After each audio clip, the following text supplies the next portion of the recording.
Hello there you guys, welcome to one of my videos. According to recent reports, Manchester United are interested in Douglas Costa from Juventus. And reportedly, we have been in negotiations with his agent regarding a possible move to Old Trafford. Now, these stories are stemming from Damasio, and Damasio is a very reliable Italian journalist. Now, we are seeing Douglas Costa as an alternative to Jadon Sancho. We are looking at a lot of alternatives to Jadon Sancho because he's much cheaper solutions than him. Now, we have inquired about the availability of Douglas Costa before. Douglas Costa has endured 3 years with Juventus. He has made 101 appearances for them. He has got a contract with Juventus until 2022. Now, I think our only element of concern regarding Douglas Costa is his record of injuries. Throughout the course of this season, I think he's only played 7 games for Juventus. But Douglas Costa has got very good physical attributes, good on the ball, very good at crossing the ball, also can create chances. I think he's very, very good with his left foot. He is 29 years of age. I think he's now nearly 30. Juventus did pay around 40 million euros for him. They did get him permanently because obviously before he was out on loan with Juventus, Juventus did pay, was it around 6 million euros to get him on loan. But yeah, when they got him for 40 million euros, I think there was also bonuses included in the deal. Before he was at Juventus, he was at Bayern Munich. He endured around 3 years with Bayern Munich. And before he was at Bayern Munich, he was at Shakhtar Donetsk, and he enjoyed a good 5 years with them. Won quite a few trophies as well. Obviously, won the domestic double in his first season with Juventus. Won a few titles with Bayern Munich, and I think he also won the domestic treble with Shakhtar Donetsk. Probably an estimated guess, we'd probably get Douglas Costa maybe in the 40 odd or the 50 odd million pound range maybe. It hasn't actually said how much he's going to cost in the mainstream media, but yeah. So that is the breaking news on him. He obviously hasn't played in the Premier League as yet, so if Douglas Costa came to the Premier League, do you think he would exceed expectations? Now, obviously, the other alternatives to Jadon Sancho we've been looking at. Obviously, we've been looking at Ousmane Dembele from Barcelona. Again, my only element of concern about Ousmane Dembele is that he is injury prone. Obviously, Ousmane Dembele has endured around 3 years with Barcelona. Obviously, he's on that list as one of the most expensive signings because Barcelona got him in a deal worth around, was it £135 million? Barcelona paid was it £90 million up front, with is it 40 odd million in add-ons. But Barcelona are looking to sell him, but I think Barcelona have said that they wouldn't have won around 80 odd million pounds for him. Barca did get him from Dortmund. We've also been looking at Rabbi Matondo from Schalke. He's been another alternative. We looked at Thiago Almeida. We looked at Federico Chiesa from Fiorentina. We looked at Vinicius Jr. We looked at Ferran Torres before.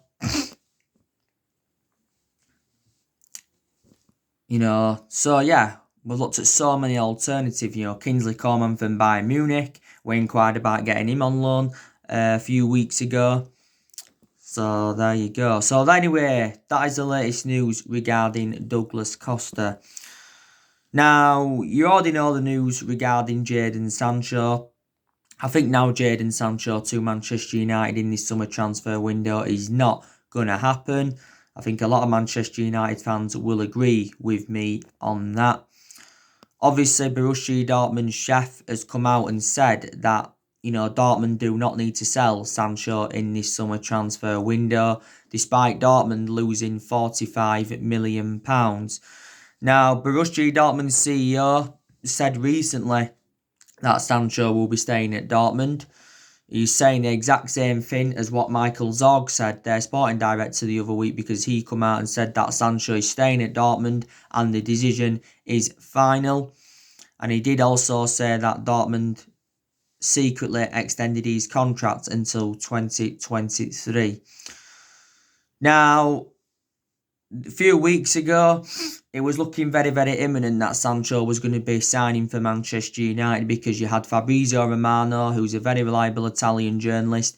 He came out and said that negotiations between Manchester United and Dortmund were at an advanced stage, and he said that Sancho allegedly agreed personal terms with Man United, and he said he was set to sign a 5-year deal with the football club worth around £250,000 a week. A few transfer experts have spoken about the Jadon Sancho transfer saga. You know, James Cooper recently. James Cooper's close to Man United. He said that, you know, Man United don't miss out on players that they intend on signing. So he gives a positive update regarding Sancho. But I knew when we missed out on the deadline to sign him that it was over. Because Dortmund said, you know, we had until the 10th of August to sign the player. But he is our number one priority target, and he has been our number one priority target for a while. I think we first expressed our interest in the player back in 2017. Now, I think Jadon Sancho did actually say that he wants to come to Manchester United. Obviously, Sancho has endured 3 good years with Borussia Dortmund. Obviously, Dortmund got him from Man City back in 2017 for £8 million. So they got him for next to nothing, but analyse his performances in the few years he's been with Dortmund, his valuation has persistently grown. Sancho did endure 2 years with Man City, but the main explanation why he left Manchester City is because he did not get assured any first team opportunities. He didn't get assured any first team opportunities. And before he was at Man City, he was at Watford. And he was at Watford for several years. Now, we already made a promise to Sancho that we was willing to offer him the number 7. Because obviously we have got number 7 vacant at the moment. And we did say, you know, look, he would fulfill number 7 really, really well. But we have had a lot of good number 7s up and down the generation. So it's looking likely Sancho is going to be the third player we're going to miss out on under Solskjaer, because we've already missed out on Erling Haaland. He went to Dortmund in January. And we also missed out on Jude Bellingham from Birmingham. He, of course, as well, went to Borussia Dortmund. But, you know, throughout the course of this Jadon Sancho transfer saga, like I've mentioned before, it has been Borussia Dortmund's asking price that has been the stumbling block. Because Borussia Dortmund's valuation is like £108 million. You know, Dortmund have been looking for like £90 million up front. You know, we are not, you know, determined to pay this. I think we said we was only willing to pay either 60 or 70 million pounds up front. But I said if we would have met Borussia Dortmund's asking price, you know, Jadon Sancho would have been our most expensive signing, and he'd been the most expensive English player in history. Dortmund have had a good start to pre-season. Obviously, you know, beating Al Touch 6-0 and recently winning 11-2. But, you know, I can see probably Sancho staying at Dortmund for next season. And then I think, you know, there may be a chance we could get him in the January transfer window, or we could wait until the summer of 2021, which is obviously next summer. But we've been the only club that, we're the only club that are in for him now anyway, because Liverpool are no longer in for him and Chelsea are no longer in for him. Real Madrid and Barcelona, it said recently entered the race. They could go in for him next year if Man United do fail to sign him. You know, so yeah, looks dead in the water. Now, Ole Gunnar Solskjaer has got big decisions to make at Manchester United. Now, I think he's got, you know, a decision to make on what players he's going to recommend in this summer transfer window. And he's also got a decision to make on what players he's going to get rid of in this summer transfer window. Now, as you all know, Solskjaer has said he wants Manchester United to make at least 3 signings in this summer transfer window. and he's already identified the areas in the squad where he does want to strengthen up. Obviously we're looking to recommend the right winner in. We're looking to recommend a holding midfielder. We are still in search for a centre half. And he's instructed our board to go and get his preferred targets. Now, we have got to start making signings in this summer transfer window, because obviously these teams around us now that are doing good recruitment, as you all know, Chelsea, they've done very, very good recruitment so far. And they signed 3 players now. Obviously, they got Hakim Ziyech back in February for around, was it 37 or 38 million? They got Werner from RP Leipzig. I think they have now got Ben Chilwell. They're also trying to get Kai Havertz. You've got Manchester City. They've signed Ferran Torres and Nathan Ake. Didn't they sign another player? Arsenal got Willian on a free recently. Liverpool, I think, got to Sikmas from Olympiacos for 13 million. I think they're closing in on Thiago as well from Bayern Munich. So obviously Liverpool doing recruitment because they want to continue their dominance. And I think the summer transfer window's now been open for quite a few weeks. But it is a long transfer window, like Solskjaer was saying before. We're in no rush to do early business because the transfer window shuts in October. But Solskjaer said he's looking to improve the squad. He said this after our 2-1 defeat to Sevilla. And he says, he can't guarantee that we'll make any signings, before the start of next season. And we know that the new Premier League season starts on the 12th of September. But, there's so many players on our agenda. Not only Sancho and Douglas Costa's on our agenda, and that obviously Jack Grealish, he still remains on our agenda. Jack Grealish, he's another one of our priority targets. I think Grealish to Man United now again, very, very unlikely. Same thing with Sancho. Villa remain ruthless over their valuation. They said they want 80 million for Grealish. We've cooled our interest in Grealish. Probably the main explanation why we have is because of their valuation. We feel as though £80 million too much. I think Grealish could remain at Aston Villa for another season, remain loyal to them because they avoided relegation. If Villa would have stayed up, if Villa would have got relegated, then I could have fully assured that Grealish would have left Aston Villa. He has been on holiday recently in Greece. He was doing training sessions, and he said he was set to hold talks with Christian Purslow, the Villa chief executive, regarding his future. Obviously, Donny van de Beek from Ajax, he's another player on our agenda. Obviously, he is our priority over Jack Grealish. Well, let's be honest, he's a cheaper solution than Jack Grealish. Obviously, it has been Man United and Real Madrid that have been interested in Donny van de Beek, but reportedly Donny van de Beek is happy with Ajax and he won't complain if he was at Ajax for next season. Because I updated you about Donny van de Beek the other day and he was speaking about his future. Gabriel Magalhaes from Lille. He's leaving Lille, I think, like Gerard Lopez confirmed. I don't think he'll be coming to Man United though. I think he'll probably end up going to Napoli. Kalidou Koulibaly, he still remains on our agenda. But yeah. But this summer transfer window is Ole Gunnar Solskjaer's 4th transfer window as Manchester United manager. Solskjaer did say at the start of his managerial tenure that he wanted to make around 9 signings to overhaul the Man United squad. He agreed this with Mike Phelan. And so far, he's made around, 5 signings at the football club. Obviously, last summer brought Daniel James and Wan-Bissaka and Harry Maguire in. He spent around, £150 million on them 3. And in January, bought Bruno Fernandes in and Odin Igalo. Obviously came in on loan. And we recently got the news in this summer transfer window saying that we've signed Filip Stevanovic from Partizan Belgrade. Got him for around €12 million. Obviously, he's going to remain at Partizan Belgrade on loan for next season. Then he's going to officially join Manchester United in the summer of 2021.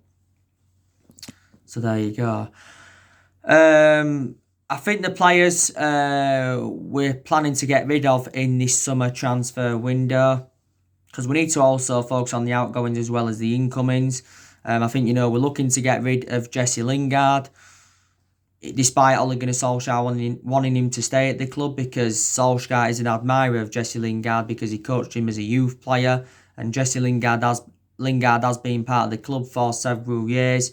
Lingard just got under a year left on his Manchester United contract, but the club do have an option to extend it for a further year. These are a few teams that are interested in Lingard. Don't forget, there was a time when he went over a year without scoring a goal or an assist in the Premier League, so that indicates how inconsistent he is. But Lingard did score in our game against Lask in the second leg, and he also scored in our game against Leicester on the final day of the Premier League season. And then that was his first goal for Man United in Solskjaer's first game in charge. But if we sell Lingard, we'll probably get 20 million or just a bit more than 20 million pounds for him. Andres Pereira, we know now it's very, very imminent he's leaving the football club. Obviously, Andres Pereira's agent is talking with clubs in Germany, Portugal and Spain. Esporte Interactivo, which is a Brazilian outlet, they said recently that Pereira's leaving Man United despite Ole Gunnar Solskjaer wanting him to stay. Pereira's found game time very, very difficult since the arrival of Bruno Fernandes. Pereira has got a contract with us until 2023. He has been at the club for several years. We got him from PSV in 2012, had a few years in our youth setup, and he has been in our senior squad since 2014, and he's made around 45 senior appearances. Also, too, I expect us to get rid of Diego Dalot, because I don't think Diego Dalot is good enough to represent Manchester United. Dalot's been at the club now a few years. We did get him in Jose Mourinho's final transfer window. Obviously, we got him from Porto for £19 million, and Dalot has got a contract with us until 2023. I think Delor's made 11 appearances for us in our competitions this season, but I think he only made one start in the Premier League. Don't forget he had back-to-back injuries earlier on in the season. Last time I read up about Dalot, it says that Everton were interested, and Everton are convinced that they can get him for around £10 million. Chris Smalling, he's another player that I expect Man United to try and get rid of. Obviously, these clubs that are interested in Chris Smalling, obviously, Inter Milan are interested. Also, too, Roma are interested. Recently, Chris Smalling rejected a move to Newcastle because his preference is a move to Italy. Now, don't forget, Chris Smalling had a loan spell with Roma. He did very, very well in his loan spell with Roma, and Ole Gunnar Solskjaer did reveal that he was in regular contact with Smalling whilst he was out on loan with Roma, and he said that Smalling does have a future at the club. I think we've revealed our asking price. We want around 20 million for Chris Smalling. Roma are not willing to pay this. Chris Smalling's endured though a good 9 or 10 years at Man United, so he has been a long servant. We did get him from Fulham back in 2010, so he has been with us since the Alex Ferguson era. I think we're also looking to get rid of Marcus Rojo as well. He's recently been out on loan at Estudiantes. I think Rojo's made 122 appearances for Man United in all competitions. His contract with Man United expires next year. We got him from Sporting Lisbon back in 2014. We paid £16 million for him. So he's enjoyed a good 5 years with Manchester United. I think we're also as well looking to get rid of Phil Jones. Phil Jones is one of the deadwood. Phil Jones has enjoyed 9 years at Man United. He is approaching his 10th year at the football club. So he has been here since the Alex Ferguson era. And he's out with injury at the moment. And, there's a possibility chance as well that we could get, rid of Eric Bailly. Not because he's a bad centre-half, he's just injury-prone, is Eric Bailly. This has been Eric Bailly's 4th season with Manchester United. Obviously, we got Eric Bailly back in 2016 from Villarreal for £30 million. Now, obviously, last summer in pre-season, Bailly sustained a bad knee injury. So that kept him out until February this year. Then he came back, put some good performances out, and then obviously he suffered a concussion in our 3-1 defeat to Chelsea in the FA Cup semi-final. And that. I think if we was to sell Eric Bailly, we'd want to recoup at least the £30 million that were paid for him from Villarreal. Solskjaer's also got a goalkeeping decision to make, because he did say, didn't he, prior to the game against Copenhagen, that he is facing a goalkeeping dilemma. And he did say that, we'll find it extremely difficult to keep De Gea. Dean Henderson and Romero all at the football club for next season. Now, I've already said to you that Solskjaer needs to put Dean Henderson as number one for next season. Dean Henderson will only stay at Manchester United if he's assured to be number one. If he isn't assured to be number one, then I think he wants to leave Manchester United. Solskjaer did recently say, though, that Dean Henderson is not yet ready to become number one, but I think he's now got that experience behind him. Dean Henderson has enjoyed 2 successful loans with Sheffield United. And, he has been Sheffield United's player of the season. He's also had other loan spells as well when he was younger with Stockport, Grimsby and Shrewsbury. We got Dean Henderson back in 2011 from Carlisle. We got him at the age of 14. There's been narratives coming out as well saying that we could loan Dean Henderson out again for next season, but he won't be going back to Sheffield United because Sheffield United have agreed to get Aaron Ramsdale from Bournemouth for around 18.5 million. I think we are still in contract negotiations with Dean Henderson because we're looking to get him a new contract at the football club. But we need to put him as number one because obviously David De Gea has been our number one for several years. Obviously, De Gea has been long serving at Man United. He's enjoyed 9 years at the football club. He's approaching his 10th year now at Manchester United. He has made 405 appearances for Man United in all competitions. 300 odd of those appearances have come in the Premier League. But if we was to sell De Gea in this summer transfer window, like I mentioned before, we would get around £60 million for him. That's still a lot more than the 18 odd million that were paid for him from Atletico Madrid back in 2011. Like I've said to you before, De Gea's had 7 good years out of the 9 years he has been at Man United. But obviously, if we was to sell De Gea and put Henderson as number one, then we could keep Romero as a backup to Dean Henderson. Because obviously, if Dean Henderson was to, be number one for next season, De Gea was still to remain at the club, then Romero would be third choice goalkeeper. And obviously, Romero would have wanted to stay at the football club as third choice goalkeeper. So yeah, definitely got a goalkeeping decision to make. Solskjaer's also got a decision to make regarding the captaincy. Now, like I mentioned to you on my video, one of my videos I did yesterday, we need to take the captaincy of Harry Maguire because quite clearly he isn't good enough to captain the team because he doesn't show any leadership. So we did make the wrong decision by giving Harry Maguire the captaincy. We give Harry Maguire the captaincy reflecting on Ashley Young's departure from the football club in January. Now, like I said, this has been Harry Maguire's first season at the football club. Obviously, he's had some good games and he's also had some bad games.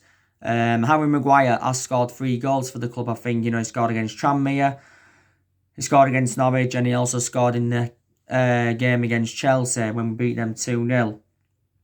But, we got Harry Maguire in a deal with £80 million last summer from Leicester, so he's the most expensive centre-half in the world, and he's the second most expensive signing at the football club, just behind Paul Pogba. We could possibly even sell Harry Maguire, believe it or not. So these are the decisions that Solskjaer has got to make. He's also got decisions to make regarding contracts. I know we have extended a lot of players' contracts since Solskjaer came in, but we have still got around 7 or 8 players' contracts that are due to expire next year.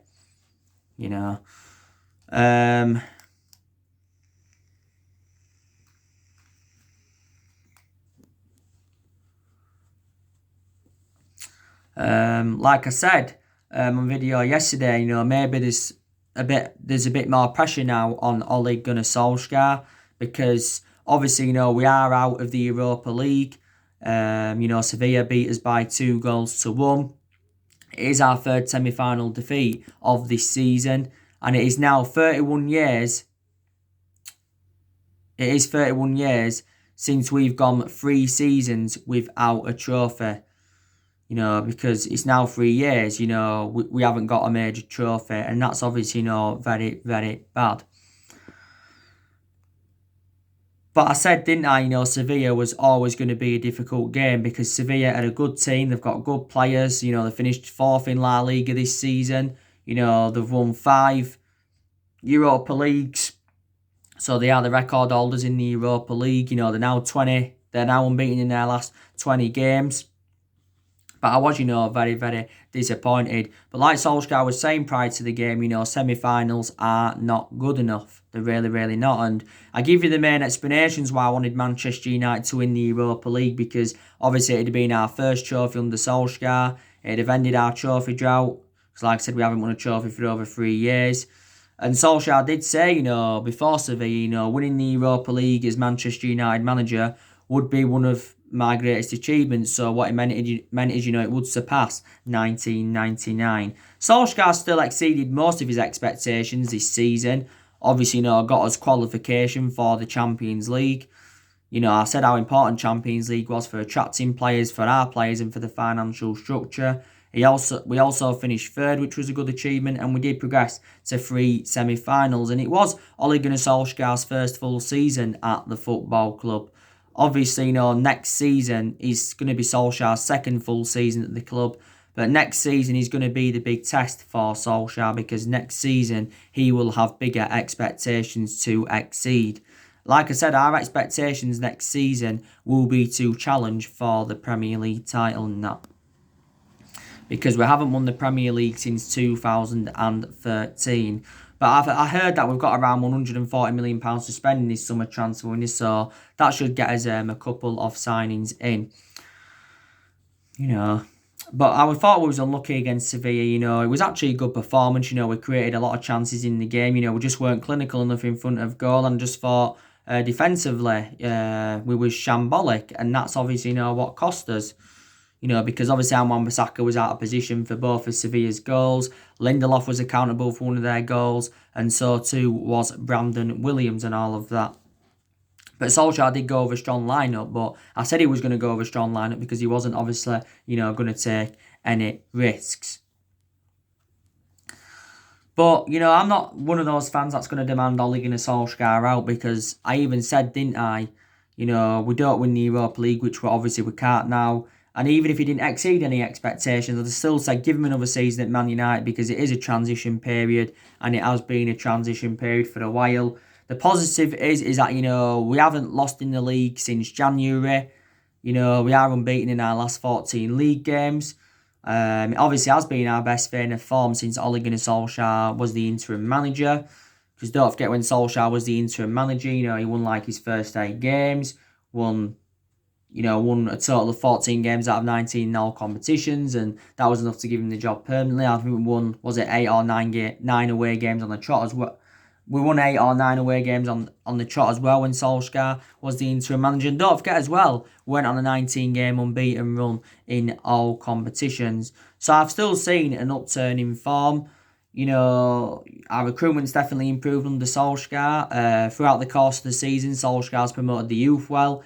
In a lot of the big games throughout the course of the season, I think his approach to the big games have been very, very good as well. He's also got rid of a lot of the deadwood since he got recommended into the club. And Solskjaer's been at Manchester United now over a year and a half.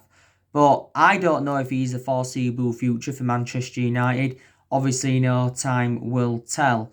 I'm hopeful we can win a title under him. It's going to be a long rebuilding process before we even think about winning another title. But if we win a title under Solskjaer, it will be our 21st title and our 14th Premier League title. Because as it stands at the moment, we've won 20 titles and 13 of them are Premier League. So as it stands at the moment, we are the most successful team in Premier League history. And yeah, I think also players have definitely improved under Solskjaer. Like I said, Martial's had a very good season. Rashford's done okay. Obviously had that back injury early on in the season. Paul Pogba did well towards the end of the Premier League season. I think the signs he's brought in have done well. Greenwood's enjoyed a very good season. Luke Shaw, he's another player that's also enjoyed a very, very good season. Fred McTominay have also enjoyed good seasons. Matic, did well towards the end of the season, and a lot of aspects of his game have really, really improved. But there you go.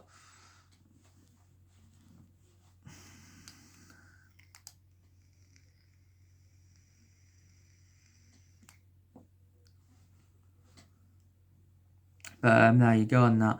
But, like I said to you before, Solskjaer is inheriting a team worth around 700 odd million pounds. This is disregarding, you know, who he's brought in. But obviously now with what he's spent, Solskjaer, we've spent nearly £1 billion on players in the last 7 years in all the managerial eras. But like I said, you know, the vast majority of this team is Jose Mourinho's, and Solskjaer's inheriting that. You know, there's still a few players here from the Van Gaal era. There's still Matt here from the Moyes era. There's still a few players here from the Alex Ferguson era. So he does need time. And like I said to you before, it's going to be hard for any manager to replicate Ferguson's legacy. It's going to be hard for any manager to last as long as Alex Ferguson did.